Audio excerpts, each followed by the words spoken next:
I don't at all see transgender as a mental health condition. But it is! I just think they're extremely vulnerable because of the way that society has developed a hard shell which excludes them in any conversation and removes their dignity. That's not what's happening here. I would say, Sam, very quickly, like the climate and nature bill that we were just talking about, this narrative that you're kind of building here, that trans people are somehow uniquely beset upon by society at large, I don't think is true. It is untrue. Because I think if you go into any of the kind of institutions of power in our society, whether that is the government itself or the civil service or an Amazon HR department or a media company, etc., or anything else, and you listed off the opinions that you've just given, you would find almost unanimous approval. Because like the climate and nature thing, the trans thing is also an elite project. It's something that has been picked up by power and centred in the mainstream consciousness, despite the fact that this is a tiny, vanishingly small minority of people. Small?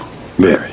With that being said, I agree with you that we shouldn't be deriding these people on an individual basis. I think it's in very poor taste to attack people on the basis of their trans identity. There's no need to be mean. With that being said, I still sort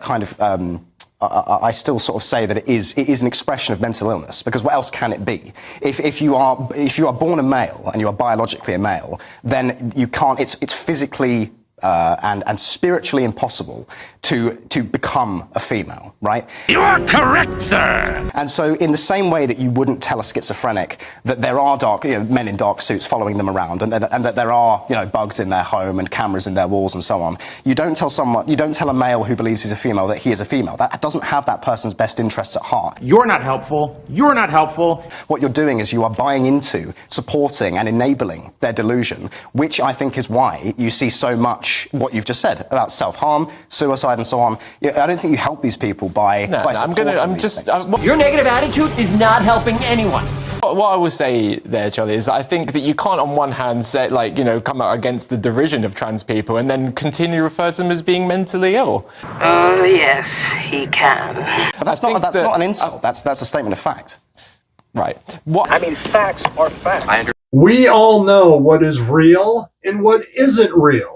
So why are we still debating this? And why are we pushing this nonsensical ideology onto vulnerable people, including children? Look, if you know someone who is truly confused about these things and is mentally struggling, then please get them help. But don't just validate their delusions. That's only going to make things worse. But what do you think? Let me know. Toodles.